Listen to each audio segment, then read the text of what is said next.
Meus irmãos, bom dia, sejam todos bem-vindos à nossa escola bíblica.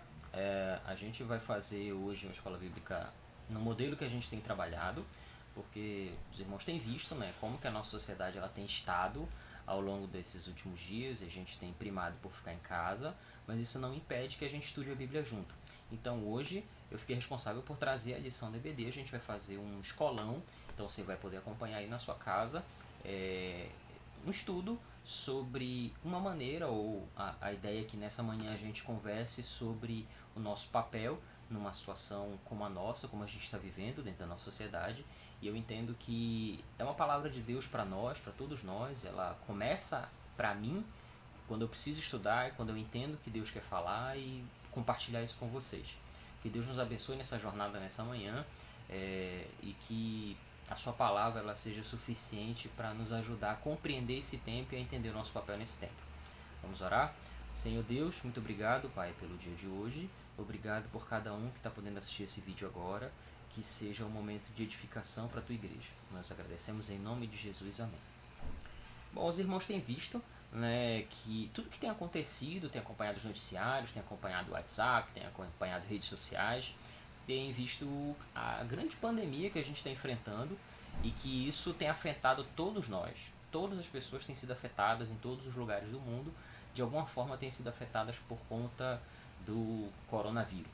E acho que é importante a gente, como igreja, também se posicionar sobre como é que a gente vai reagir em circunstâncias extremas ou circunstâncias difíceis como essa.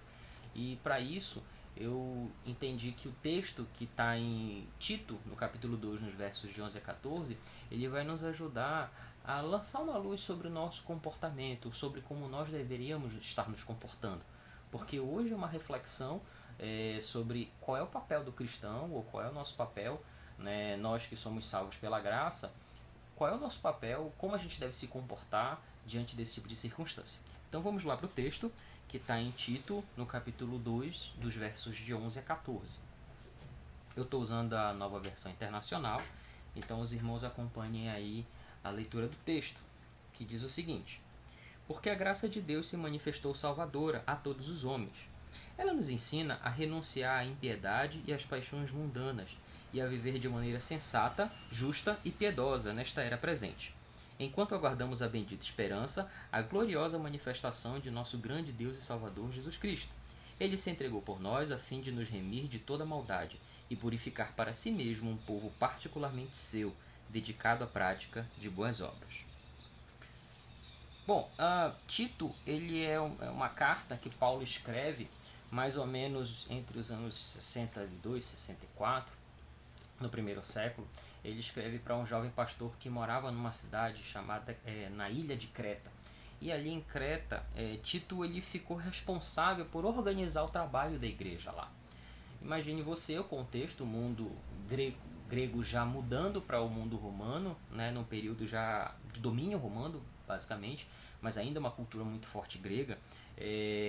A carta ela é escrita para que com alguns objetivos básicos, para que Tito organizasse a igreja, né, para que ele confrontasse os falsos ensinos, e ele pudesse, e que também Paulo fornecia bases morais, bases de comportamento para a igreja. E o que faz muito sentido para os nossos dias quando a gente fala de comportamento, porque hoje, se a gente for passar para a empresa, para a organização, para o mundo fora do nosso ambiente igreja, para o trabalho, a gente sempre tem ouvido aí os especialistas falando que essa era é a era do conhecimento, a era da comunicação, a era do comportamento, que tudo vai modelar da maneira que as pessoas se comportam. E acaba que na igreja, às vezes a gente não entra muito nesse tópico dessa maneira. A nossa linguagem na igreja é um pouco diferente. É um pouco faça isso, não faça aquilo, seja assim, não seja dessa forma. E é importante que a gente também trate a igreja como um modelo moral para a sociedade, não o contrário. Porque o que nós temos visto? Nós temos visto que, infelizmente, a sociedade ela tem modelado o comportamento da igreja. Não o contrário, nós não temos influenciado a sociedade como padrão de comportamento. E essa carta, Paulo também escreve, de uma certa forma, para que Tito ajudasse os irmãos. Ele dá instruções claras a Tito, para que Tito ensinasse a igreja, que a igreja devia ser dessa forma, ela devia ter esse comportamento por conta desses aspectos. Então, Dito isto, a gente começa a ver dentro desse texto algumas lições importantes. A estrutura desse texto, ela começa ali no verso 11 dizendo que a graça, ela se manifesta salvadora a todos os homens. Bem, a graça, que homens são esses? Então, quando a gente vai fazer uma análise desse contexto, você vai ver que nesse contexto, a exegese, ou o estudo desse texto, mostra que a graça ela está qualificada a alguns grupos de homens, na verdade. Se você for olhar no capítulo 2, a partir do verso 2, ele vai dizer quem são esses grupos, esses agrupamentos de pessoas. No verso 2 você vai ver homens idosos. No verso 3 você vai ver que ele está falando sobre mulheres. Porque no capítulo 2, no verso 1, Paulo vai dizer: você, porém, fale o que está de acordo com a sã doutrina. Ou seja, você precisa ensinar a sã doutrina, falando isso para Tito. Então ele começa a citar os grupos de pessoas para quem ele deve ensinar. Ele fala de homens no 2, de mulheres no 3, ele vai falar de moças no 4, que as moças elas devem ser ensinadas pelas mulheres idosas. Ele vai falar também nos jovens no verso 6. Paulo vai falar para o próprio pastor, para o próprio Tito, que ele precisa ser um exemplo para as pessoas fazendo boas obras. E, por último, ele ainda vai citar os servos, as pessoas que são empregadas. Né? A gente está num contexto que ainda existe a servidão,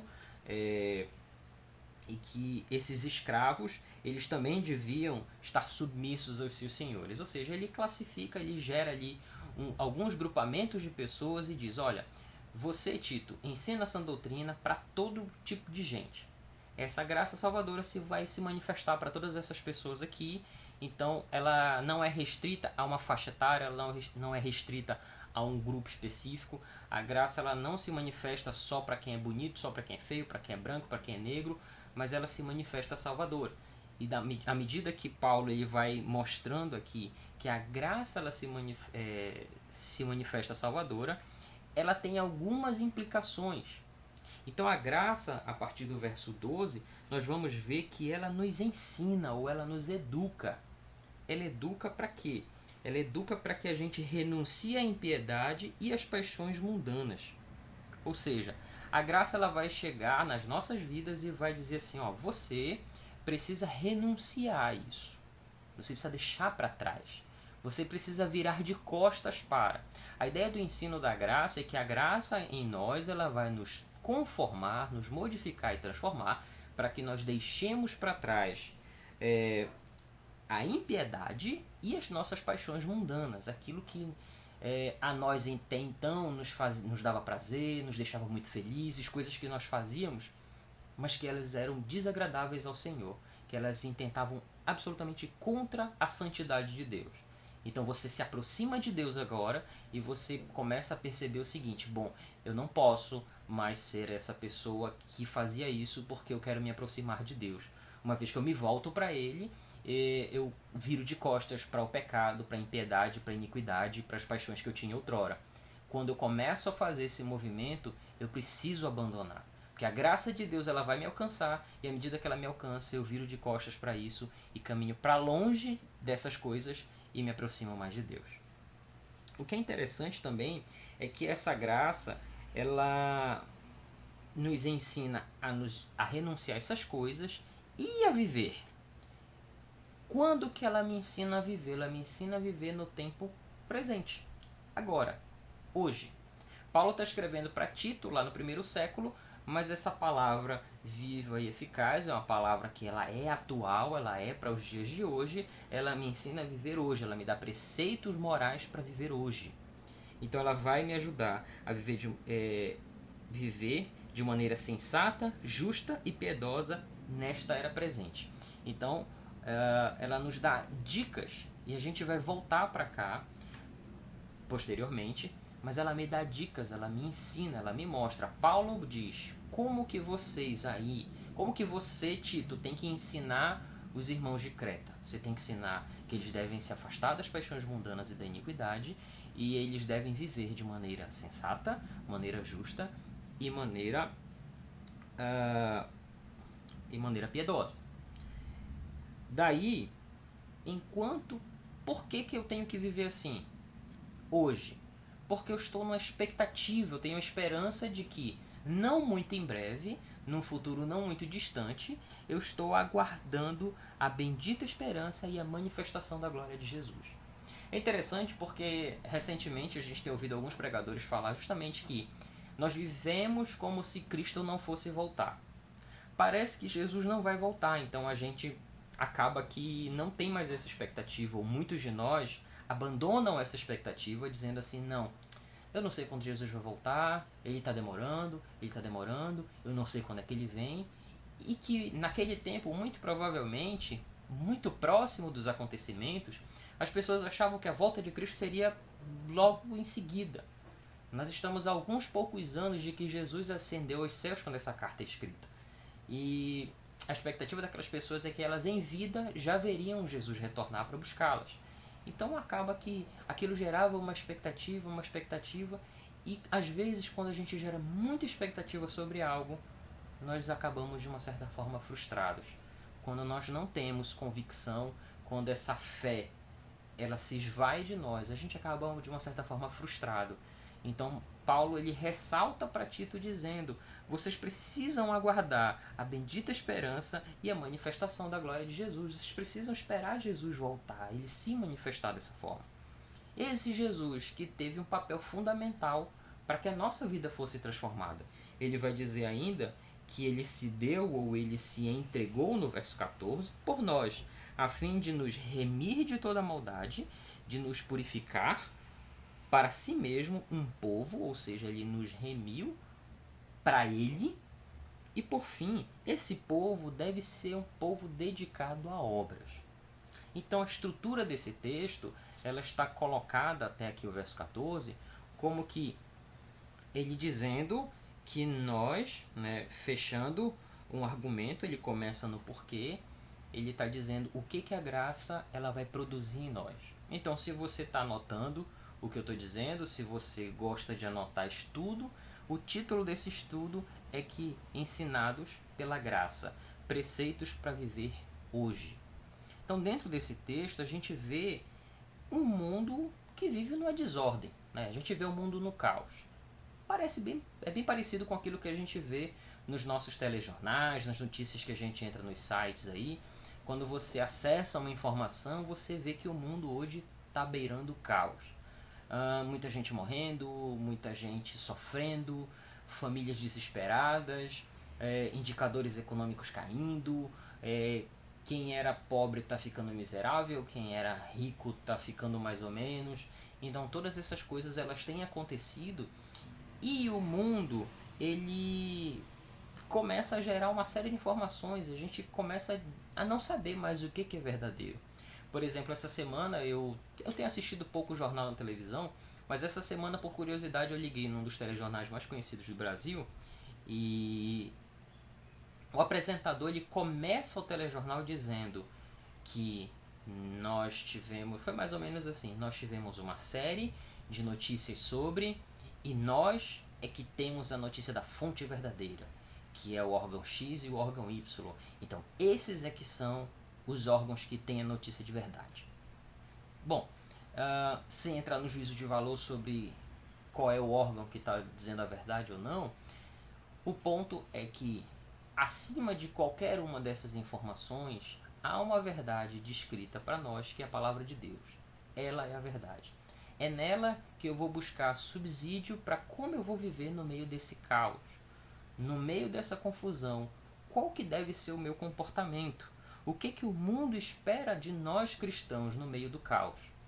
Porque no meio do caos, nós temos o presidente da empresa que eu trabalho, ele tem uma frase que eu acho muito interessante, é que no meio do caos não se faz gestão. Então a gente precisa tentar se encontrar no meio do caos e fincar bases firmes para que a gente comece a gerir as coisas de maneira adequada e comece a se comportar de modo a representar de fato o Deus a quem nós representamos. Então, o mundo, quando olha para um cristão no meio de uma situação dessa, ele tem algumas expectativas. Algumas expectativas sobre como é que você deve se comportar. Pensa comigo. As pessoas olham para você, sabem que você é um crente. Essa é uma primeira pergunta. Sabe que você é um cristão, seguidor de Jesus? Não sei. Mas se elas sabem, elas vão esperar de você um comportamento diferente do que a maioria das pessoas faz. Elas vão esperar de você, geralmente, uma palavra de esperança, uma palavra de paz, uma palavra de estímulo. Elas não vão esperar de você pessimismo. Não confunda palavra de esperança com positivismo. Não confunda realismo com pessimismo. Nós somos da verdade. Então a gente precisa ser realista com as coisas. O que é concreto. A gente precisa dar nomes às coisas. Então, nós que somos ensinados pela graça, nós precisamos dar uma resposta para as pessoas. Então, qual é o padrão de comportamento que aqueles que são ensinados pela graça devem adotar para viver nesse mundo caótico? E de repente, como a gente diz lá no jargão do futebol, às vezes quando o jogo tá feio, que tem muita gente chutando a bola para cima, alguém tem que ir lá, matar a bola no peito, colocar ela no chão e botar o jogo para funcionar. E é isso que o mundo espera do cristão. Que o cristão seja essa pessoa de equilíbrio, que ela vai botar a bola no peito, parar ela no chão e pensar o jogo. Assim na vida que a gente precisa reagir. Então, com base nesse texto, eu gostaria de que a gente conversasse um pouco mais profundamente em cima do verso 12. Em cima de o que é a graça do verso 11 que se manifesta, como que ela nos ensina a viver nesse mundo caótico. Bom, a gente vai ver 3 palavras básicas aí. Então, cada uma dessas palavras nós vamos elencar e conversar sobre. A primeira delas é que para viver num mundo caótico, a graça nos ensina a sermos sensatos. Eu e você, meus irmãos, nós precisamos ser sensatos. E o que é alguém sensato? É alguém que tem clareza mental, que tem o controle das suas paixões, que tem bom senso. É engraçado porque às vezes o senso comum ele não necessariamente vai estar correto. Aquilo que todo mundo pensa que é o certo não necessariamente vai estar correto. Bom senso é você parar e pensar, bom, com clareza na mente, o que eu preciso fazer diante de determinada situação? Que resposta você vai dar em cima dos questionamentos que vão fazer sobre você? Uma pessoa, engraçado porque a nova versão transformadora, uma outra versão da Bíblia, ela vai dizer que o sensato ele é alguém sábio. E ele considera como sinônimos essas palavras. Muito embora o original ele esteja mais parecido com sóbrio, né, que é o contrário do ébrio, que é o bêbado, ou seja, é uma pessoa que está em plena faculdade mental, está com essa cabeça boa, a nova versão transformadora ela vai adequar e dizer que também é alguém sábio. E se a gente for pensar que o cristão, cristão sensato, diante de uma circunstância difícil, ele deve ser uma pessoa sábia, a gente pode abrir em Provérbios no capítulo 1, no verso 7, que ele vai nos dizer que a sabedoria, ela é iniciada, o conhecimento ele é baseado no temor do Senhor. Diz que o temor do Senhor é o princípio do conhecimento, mas os insensatos desprezam a sabedoria e a disciplina. Então, uma pessoa que é sábia, ela não despreza a disciplina, ela não despreza o receber a sabedoria. Temer a Deus é o que vai fazer você ter conhecimento. E a sabedoria ela vai trabalhar esse conhecimento nas diversas circunstâncias que você vai estar envolvido. Não basta você saber fazer, você precisa saber como usar. Não basta você saber as informações mais recentes sobre qualquer assunto que seja. Mas se você não sabe utilizar da maneira correta, da maneira ética, da maneira que vai agradar a Deus essas informações, elas não lhe servem de nada. Falta sabedoria. Dos muitos conceitos de sabedoria, eu entendo que um dos melhores, um dos que são mais ricos para nós, é saber o que fazer com as informações que nós temos e dar soluções para problemas. Esse, para mim, é um dos conceitos mais objetivos sobre o que é sabedoria. Uma pessoa sensata é uma pessoa que é sábia. Ela vai saber dar uma resposta, ela vai saber propor uma solução. Pode parecer absurdo no primeiro momento, isso vai acontecer com a gente, meus irmãos. Nós vamos ter, em algum momento, que falar certos absurdos, porque às vezes a cabeça da gente é isso mesmo. A gente vai pensando tanta coisa, e que, de repente, talvez aquilo seja a solução do problema. Mas você como cristão, O conhecimento da palavra de Deus é o que vai te dar sabedoria.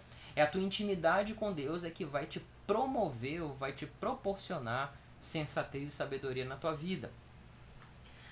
Para a gente usar plenamente a capacidade que Deus nos deu, nós precisamos ter como referência a palavra dele. A palavra que ilumina o nosso caminho. O Salmo 119, no verso 105, ele vai dizer que a tua palavra é lâmpada que ilumina os meus passos e luz que clareia o meu caminho. Ou seja, a palavra de Deus é o que vai iluminar por onde você está caminhando, que vai tornar os teus passos firmes e vai te deixar uma pessoa sensata naquilo que você vai falar. Tem até um meme na internet, uma expressão que se usa, que chama de fada sensata para algumas mulheres que falam verdades ou axiomas, enfim, coisas que são verdades e que pouca gente contesta. Esse termo, ele só poderia ser aplicado se a pessoa de fato soubesse aquilo que ela está falando. Então, para nós como cristãos, o cristão ele não vai entrar nas fake news, por exemplo, ele não vai espalhar mentira. É muito perigoso quando você recebe um monte de informação e vai transmitindo. Isso revela insensatez. Porque às vezes você não sabe a fonte. Eu estava assistindo, por exemplo, eu estava olhando uma rede social recentemente, que um teólogo postou uma informação, ou postou um comentário, né, sobre a questão de ter ou não quarentena. Uma pessoa respondeu o comentário com um vídeo dizendo crianças morrendo por causa do coronavírus na Itália. E mostra uma série de crianças com falta de ar, crianças, para quem teve a experiência de ter asma, como eu tive, e como eu tenho asma ainda, você ficar sem ar é uma cena uma cena horrível, porque você vê a pessoa com respiração muito curta, então dá medo ver aquela respiração curta. E aquele vídeo mostrava pessoas com problemas respiratórios sérios. Mas na verdade o vídeo ele foi um vídeo postado de um ataque a gás na Síria de alguns anos atrás. As pessoas resgataram o vídeo e disseram que era por causa do Covid-19, do coronavírus. Notícias falsas. Insensatez.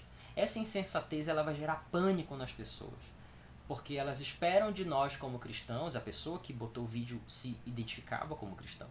As pessoas esperam de nós sensatez. Esperam de nós que a gente, peraí, vamos tomar isso aqui com calma, que isso não é dessa forma. Nós também precisamos, como diz Paulo na carta aos Romanos, no capítulo 5, no verso 8, entender que a sensatez ela é uma característica da gente, é o verso 5 do capítulo 8. Romanos 8:5 vai dizer o seguinte: quem vive segundo a carne tem a mente voltada para o que a carne deseja, mas quem vive de acordo com o Espírito tem a mente voltada para o que o Espírito deseja. Uma pessoa sensata, ela não é uma pessoa carnal, ela não está preocupada com os desejos da carne. Lembra, a graça ela se manifesta a nós salvadora e ela vai nos ensinar a deixar para trás a paixão carnal. Aquela paixão carnal que quer fazer a gente, de repente, entrar num embate desnecessário, ou de repente entrar numa situação que não era para você entrar, mas você não consegue se controlar e você quer ir lá e fazer alguma coisa. Insensatez. Tolice. E às vezes a gente acaba dando mau testemunho, porque nos falta esse senso, esse bom senso de saber onde é que a gente tem que se meter, ou aonde que a gente tem que falar, onde a gente tem que calar. Provérbios, tem um dos provérbios que eu acho fantásticos, que é: o tolo, se ele ficar caladinho, ele se passa por sábio. Só que algumas pessoas, e aí tem uma complementação desse provérbio que já não é bíblica, é que tem gente que quer dar certeza para os outros da sua tolice, então abre a sua boca indiscriminadamente, revela toda a sua insensatez no seu muito falar. Então a mente do sensato está voltada para o Espírito, segundo Romanos 8:5. E claro, no mesmo Romanos 8, no mesmo capítulo 8, no verso 14, também vai dizer que todos os que são guiados pelo Espírito de Deus, esses são os filhos de Deus. Então essas pessoas que são sensatas, que vão dar uma resposta sensata de um comportamento sensato para o mundo, são pessoas que são ligadas, guiadas e têm uma relação com o Espírito Santo de Deus. São cheios do seu Espírito. E para você ser cheio do Espírito Santo, você vai precisar se dedicar e ter uma vida digna diante do Senhor. Porque uma vida sensata, ela pressupõe a ação do Espírito Santo nas nossas vidas. Sem o Espírito de Deus agindo em nós não seremos sensatos. Nós vamos ser qualquer coisa menos sensatos. A gente pode até fingir uma falsa sensatez, mas na prática nós seremos apenas pessoas tolas se fingindo de sábias. Nós precisamos, meus irmãos, ensinados pela graça, sermos pessoas sensatas. Mas também a graça ela vai nos ensinar a sermos pessoas justas.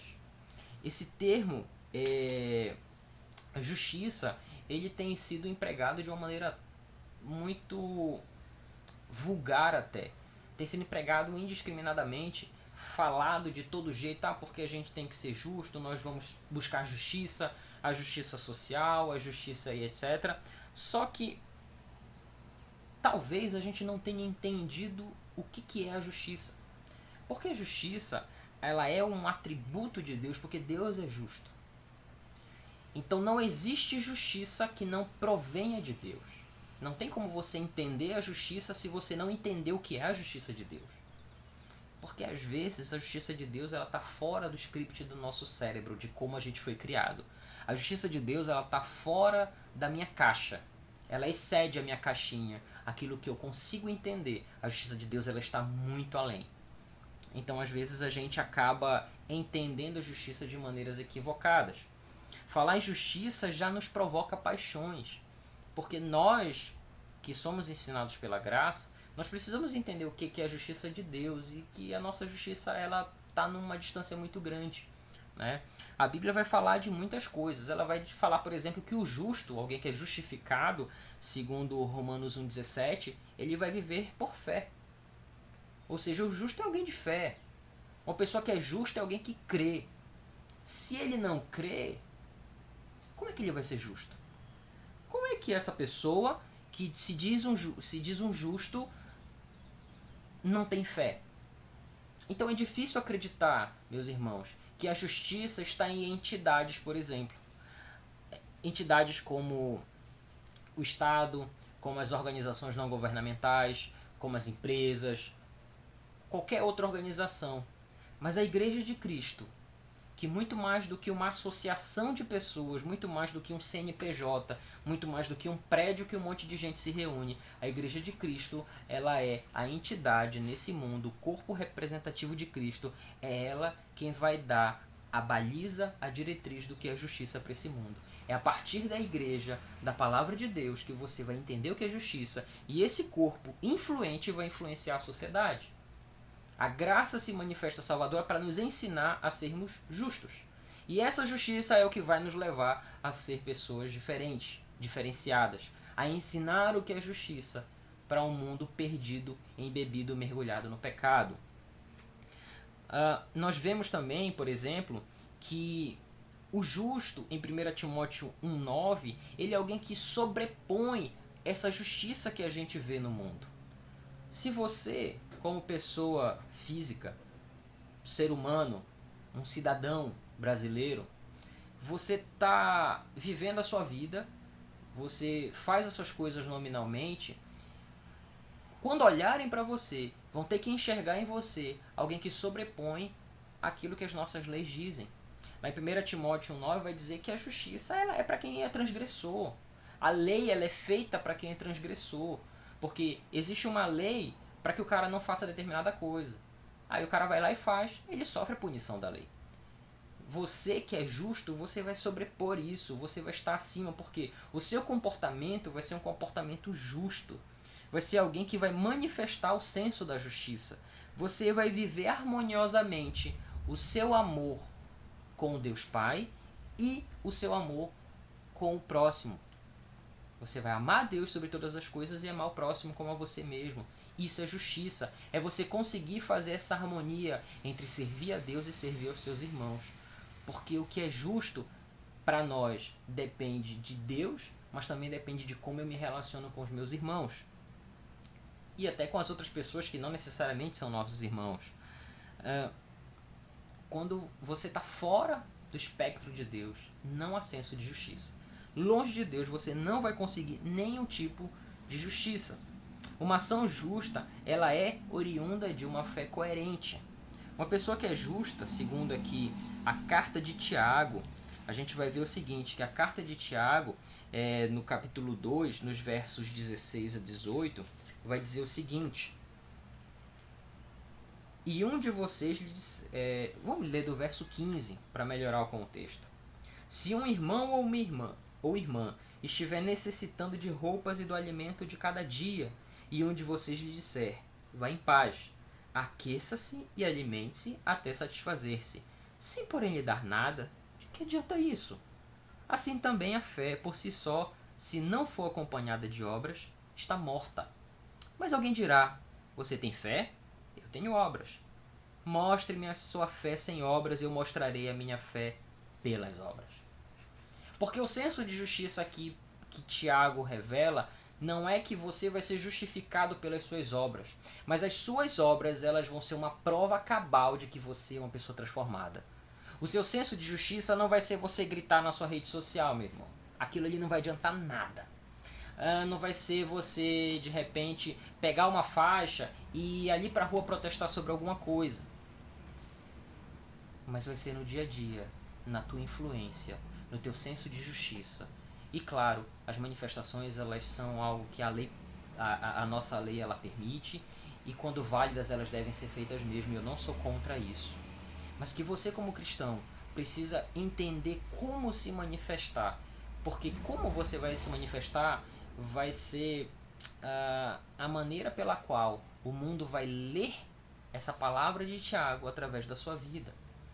Porque não adianta, meus irmãos, a gente fazer barulho e dizer: vai em paz, Deus te abençoe, tá aqui, ó, nós somos irmãos em Cristo. Não vai adiantar a gente fazer isso se, por exemplo, nas nossas igrejas, na nossa igreja, vou falar da nossa realidade, se você que não é da minha igreja, da nossa igreja tá assistindo esse vídeo. Se na nossa igreja a gente tem uma pessoa, por exemplo, que esteja passando por necessidade e a gente não ajuda, tudo isso aqui que a gente está lendo é uma realidade para nós. Se eu estou na minha igreja e eu não consigo compreender a necessidade que os meus irmãos têm, cadê minha fé? Cadê meu senso de justiça? O meu senso de justiça ele vai ser provocado para eu me manifestar de que maneira? De maneira sensata. Para que eu vá no cerne do problema. Como eu posso fazer para resolver isso? O que eu posso fazer? Não vai adiantar você pegar e gastar seu dedinho, seu pacote de dados. Não vai. Não vai. E eu quero... por que eu estou tocando nesse assunto? Porque a gente tem visto que recentemente muitas pessoas estão indo defender A, defender B, defender governo e contra governo. Eu acho que a política ela é importante, ela é algo que precisa ser discutido sim, ela precisa ser criticada sim, ela precisa ser colocada porque os políticos, o Estado, eles são servidores do povo sim. Precisamos fazer isso. Mas precisamos fazer isso aqui, ó, baseados na palavra de Deus. Entendendo a palavra de Deus como ela deve ser entendida à luz do Espírito Santo. Para que o Espírito de Deus no nosso coração nos traga conforto e nos traga paz. No que depender da gente, a gente tem que ter paz com todo mundo. O nosso esforço é esse. E não criar um clima que já está muito ruim. Nós como igreja precisamos dar uma resposta de justiça sim para o mundo. Nós como igreja precisamos ser justos sim para as pessoas. Nós precisamos sim ter o nosso senso de justiça social muito aguçado, muito forte. Nós precisamos ser a mão estendida para o necessitado, sim. Mas nós precisamos fazer isso da maneira correta. Se a minha mão direita ela faz algo, a esquerda não precisa saber. Se a minha mão esquerda ajuda alguém, a direita também não precisa saber. Deus nos colocou nesse tempo, meus irmãos, para que nós fôssemos diferenciais. Não à toa, Deus continua soberano sobre todas as coisas. Por isso que eu e você, nós estamos vivos agora, em 2020, diante desse cenário. Para que cada um de nós, como corpo de Cristo, nós consigamos ser um diferencial para a realidade que nós vivemos, para a sociedade que nós vivemos. Muito porque a nossa fé coerente vai nos promulgar a justiça, vai nos ajudar a ser justos, porque Tiago 1,20, se você voltar e está com a sua Bíblia aberta em Tiago, você vai ver que a ira do homem não produz a justiça de Deus. Não vai ser a nossa raiva sobre determinado assunto, não vai ser a nossa indignação, e a indignação ela é plausível sim, a nossa ira ela é plausível sim, mas Tiago está dizendo que a nossa ira ela não vai produzir a justiça de Deus. Então, como fazer isso então? Através da sua palavra, através da oração. É nos colocar diante do Senhor e dizer assim: Senhor, como proceder para ser justo diante desse cenário? E na palavra de Deus você vai encontrar a resposta. Não vai ser, talvez, na roda de amigos. Pode ser que Deus use, pode ser sim. Mas eu acredito piamente que se você procurar aqui na palavra de Deus, você vai achar a resposta. Você vai achar maneiras de lidar com isso. Porque às vezes o nosso senso de justiça ele fica aguçado e a gente quer resolver tudo de uma vez. Mas é isso que Deus quer que a gente faça agora? Se eu fizer o que eu estou pensando, se eu escrever e publicar o que eu estou escrevendo, se eu for para cima, vai resolver o problema? É isso que Deus quer de mim? É isso que Deus quer que eu mostre para as pessoas? Ou meu senso de justiça ele pode ser mais bem utilizado? Vamos pensar sobre como a graça nos ensina a ser justos. Ela nos ensina a sermos sensatos. E essas 3 características que a gente está trabalhando hoje, elas não são características separadas em si, mas são complementares. Uma está muito ligada à outra. Uma pessoa sensata é uma pessoa justa. E para eu ser justo, eu preciso ser sensato. A palavra justiça, ela pressupõe imparcialidade. A gente está sendo imparcial naquilo que a gente está fazendo, ou a gente está querendo defender alguma coisa, defender alguém, defender algum lado? Independentemente, meus irmãos, dos poderes desse mundo, há um poder maior de todos, que é o poder do nosso Deus, que paira, que está aqui. Deus não está ausente da nossa realidade. Para quem é da classe de jovens, por exemplo, a gente está estudando sobre religiões e religiosidade, e a gente viu que existem alguns grupos que acreditam que Deus veio aqui, criou tudo e foi embora. Não, Deus não foi embora. Deus está aqui. Deus é imanente. Deus ele conversa com a realidade. Ele apareceu na realidade como seu Filho, como Deus encarnado, Jesus Cristo. Então Deus ainda interage hoje em nós através do seu Santo Espírito, que é o que vai nos ajudar a sermos pessoas justas. Mas a graça também nos dá mais uma característica importantíssima para que nós consigamos responder com qualidade para essa realidade de hoje, que é a piedade.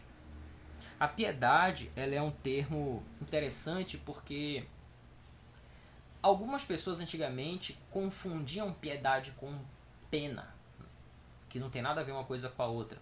O que é ser piedoso na Bíblia? Eu fui olhar um dicionário e o dicionário da Bíblia ele faz algumas considerações, mas para mim aqui faz muito sentido, é que a piedade ela é o medo da sublimidade, da majestade.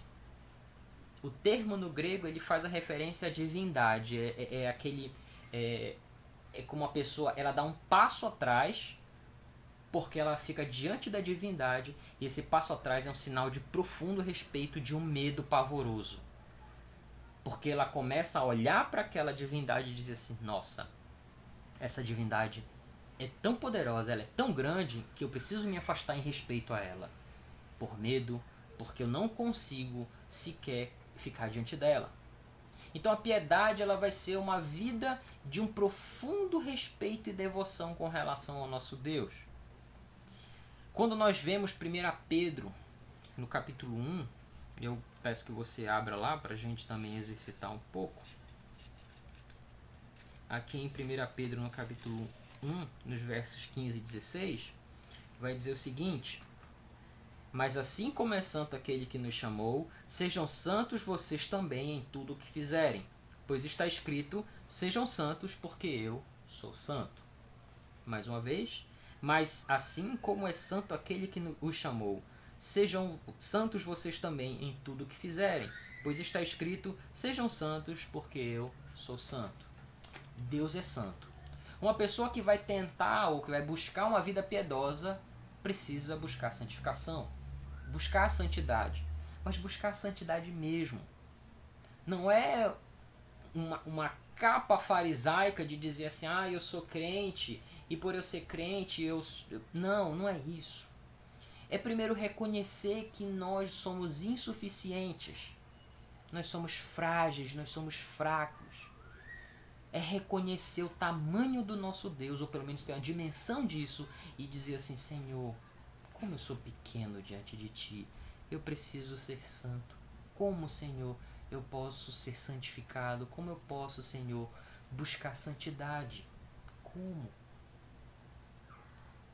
Se você tem dúvida de como fazer isso, a palavra do Senhor é o melhor lugar para você buscar resposta. Mas também a piedade pressupõe um amor por Deus. É interessante, lá no Salmo 27,4, o salmista vai dizer que quem me dera que eu pudesse habitar na tua casa. Quem me dera que eu pudesse estar na presença do Senhor. Eu anseio por isso. Quem me dera. É engraçado porque assim, eu vou fazer um comentário aqui. Eu espero que o pastor depois não. Pastor, segura para nós aí essa, tá? Mas eu preciso fazer esse comentário.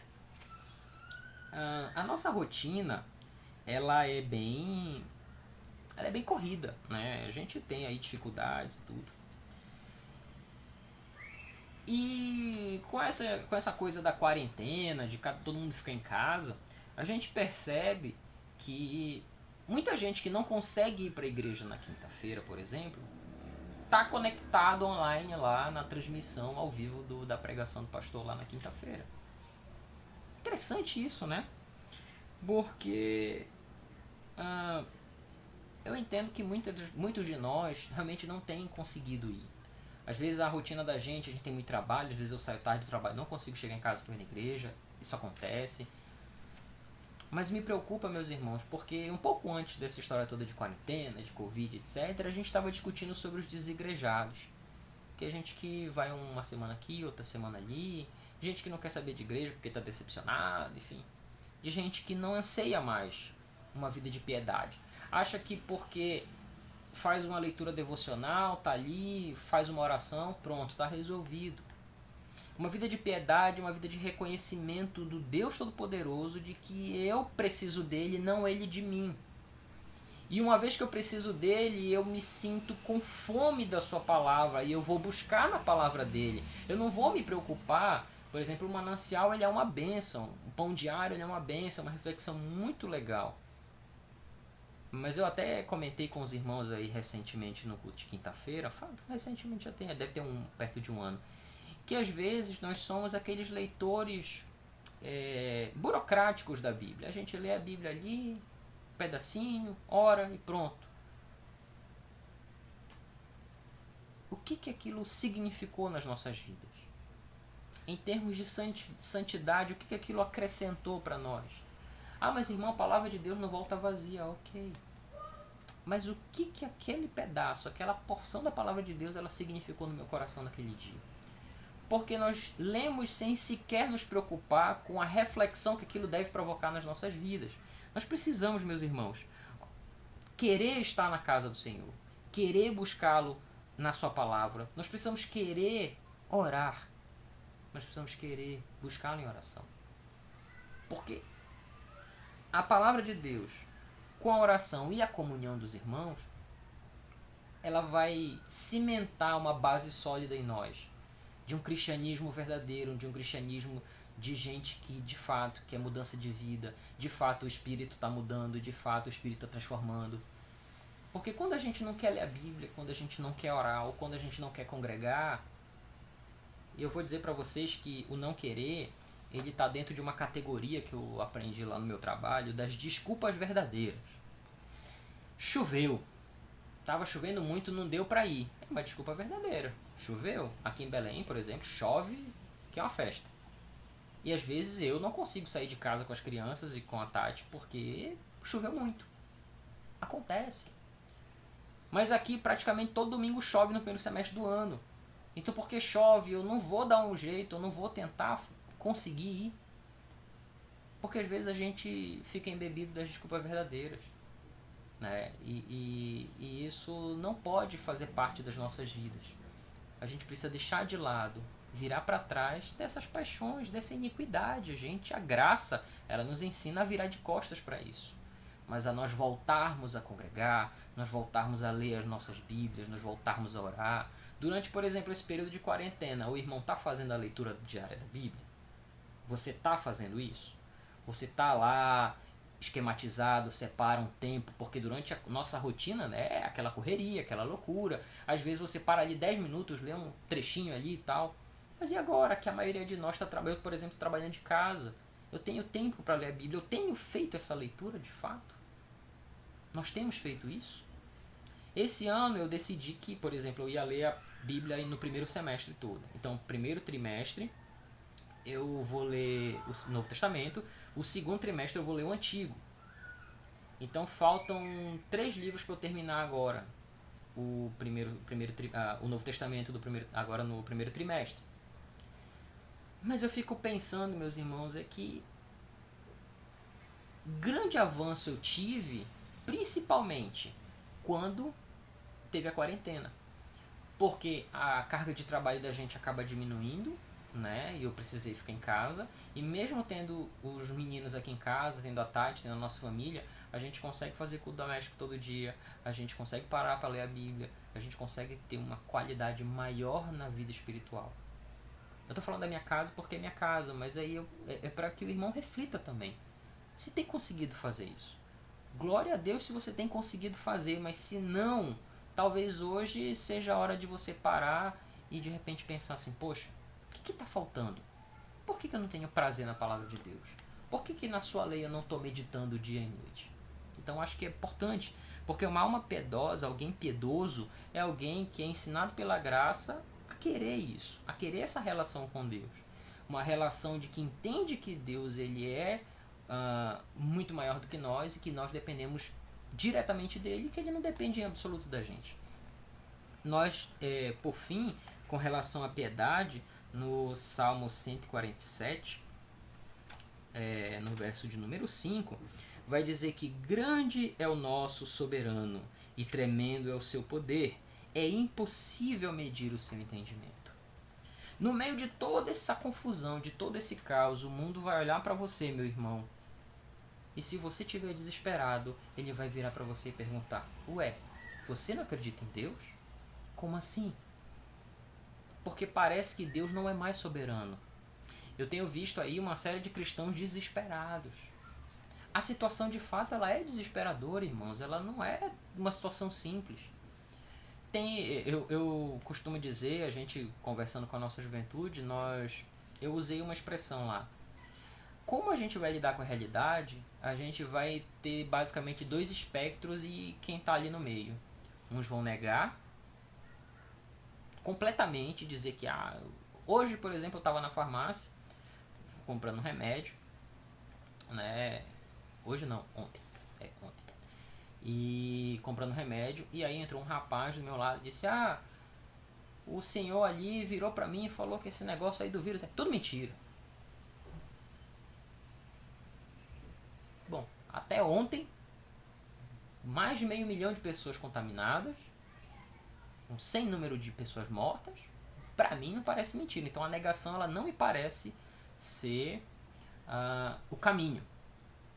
No outro lado, tem a histeria. Gente desesperada, histérica, enlouquecida. E você vai ver isso, sabe onde? Nos supermercados. Tem supermercado saqueado. Tem gente, por exemplo, álcool gel não se acha mais já tem alguns dias. Um troço que ninguém comprava, não existe mais. Porque alguém disse, precisa higienizar a mão com álcool gel porque vai evitar contaminar. Pronto, todo mundo saiu desesperado e não se acha mais álcool gel. Histeria. Não é proteção.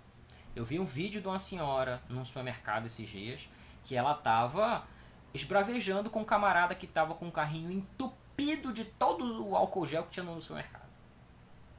Histeria, desespero. As pessoas estão desesperadas, elas estão ensandecidas, elas estão loucas.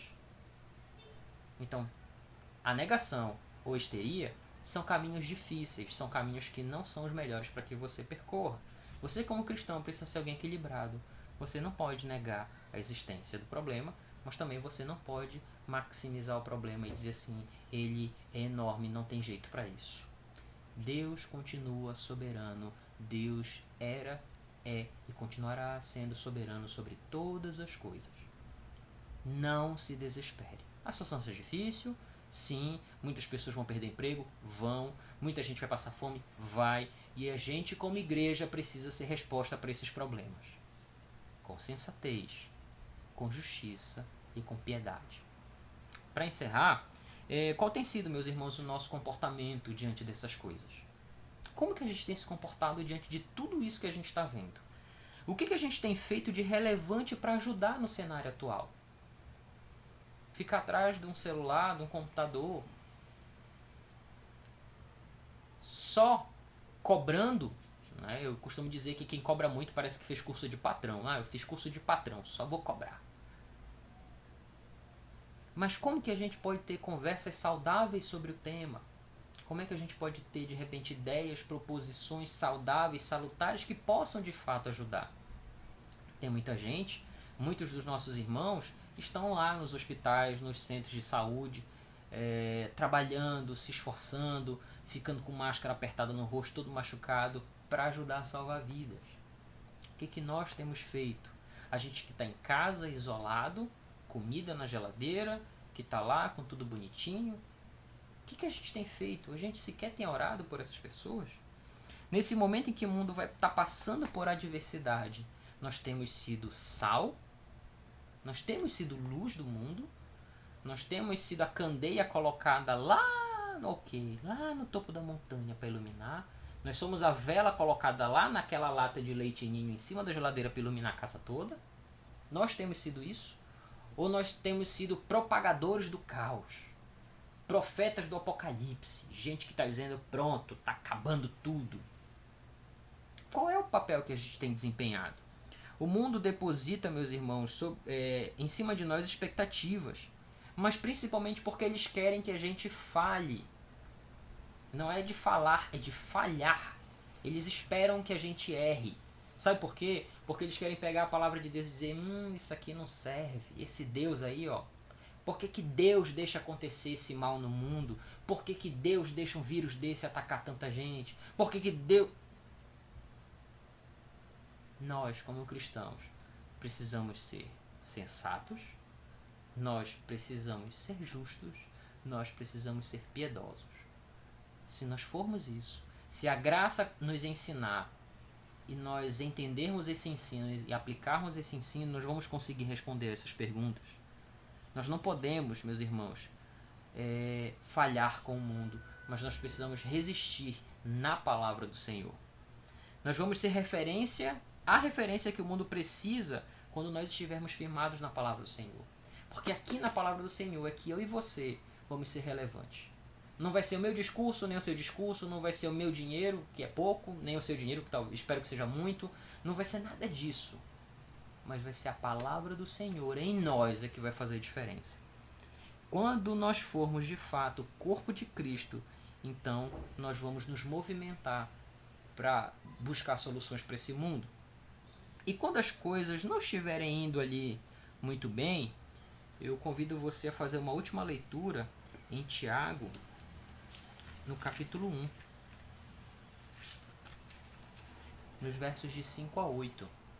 Que vai dizer o seguinte: se algum de vocês tem falta de sabedoria, porque no fim das contas também é o que falta muito a todos nós, peça a Deus que a todos dá livremente de boa vontade, e lhe será concedida.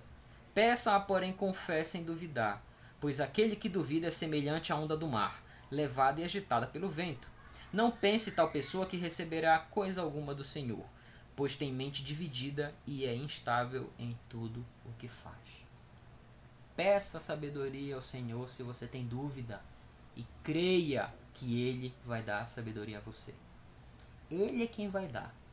Não vão ser seus livros, não vai ser horóscopo, não vai ser astrologia, não vai ser guru, não vai ser filósofo, não vai ser ninguém. Quem vai te dar sabedoria para lidar com esse tempo é a palavra de Deus. Somente, meus irmãos, com a educação, com o ensino da graça nas nossas vidas, nós vamos poder dar a resposta correta para a crise que nós estamos vendo nesse mundo. Então o mundo vai olhar para nós e vai ver respostas. Que o Senhor nos abençoe e nos ajude, meus irmãos, a sermos resposta. A sermos pessoas sensatas, sóbrias, a sermos pessoas justas, que buscam a sua justiça. Pessoas que são piedosas, numa relação de amor e de devoção com o nosso Senhor. Que esse pequeno trecho da carta de Tito, nessa manhã, nos ajude a encontrar o nosso caminho, a balizar as nossas ações, a responder com mansidão à razão da esperança que há em nós. Que ao Senhor nosso Deus seja honra e glória. Vamos orar para que nós encerremos a nossa escola bíblica dessa manhã. Pai querido, nós te agradecemos mais uma vez, porque a tua palavra ela é um choque para nós. Ela é um choque da realidade espiritual. Quando a maioria de nós está preocupada com a realidade material. Nós que cremos no Senhor, nós que cremos na tua palavra, nós também nos preocupamos com a realidade espiritual, com aquilo que tem acontecido com muitos de nós. Claro que é importante, Senhor, nós olharmos para a crise que a gente tem visto no mundo. É claro que é importante que a gente se tome cuidado, se resguarde, procure, Senhor, tomar cuidado principalmente das pessoas que estão em grupos de risco. Mas nós não podemos, Senhor, achar que as entidades desse mundo elas vão resolver o problema. Nada do que está acontecendo nesse mundo escapou ou escapa ou escapará do controle das tuas mãos. Nós cremos nisso. Nós rogamos ao Senhor que o Senhor perdoe, Pai, os nossos pecados, a nossa infidelidade, a nossa falta de fé. Nós rogamos ao Senhor que conforte o coração enlutado daqueles que têm perdido, Senhor, parentes, familiares, amigos, pessoas queridas ao longo desses dias por conta dessa doença. Mas principalmente que o Senhor nos ajude a não perder a fé, a não perder as estribeiras, para que nós, como legítimos representantes da cidade celestial, legítimos representantes do Senhor Deus de toda a terra, nós mostremos confiança, nós estejamos confiados no Senhor, sabendo que em Ti, Pai, nenhuma esperança nossa será vã, mas o Senhor, a seu tempo, atuará e fará com que as coisas aconteçam segundo a Tua vontade. Que nós possamos descansar, Senhor, e que o Senhor nos ajude, nos abençoe e nos guarde no santo nome de Jesus. Amém. Meus irmãos, muito obrigado, que Deus os abençoe, obrigado por estarem conosco aqui na Escola Bíblica e que o Senhor guarde a sua vida. Mais tarde nós vamos ter a nossa celebração, nós vamos ter também um momento devocional e logo em seguida o pastor Viegas vai entrar com a palavra ao vivo, vai entrar com a mensagem ao vivo. Então esteja ligado na nossa página do Facebook, facebook.com/cibcnvoficial, tudo minúsculo.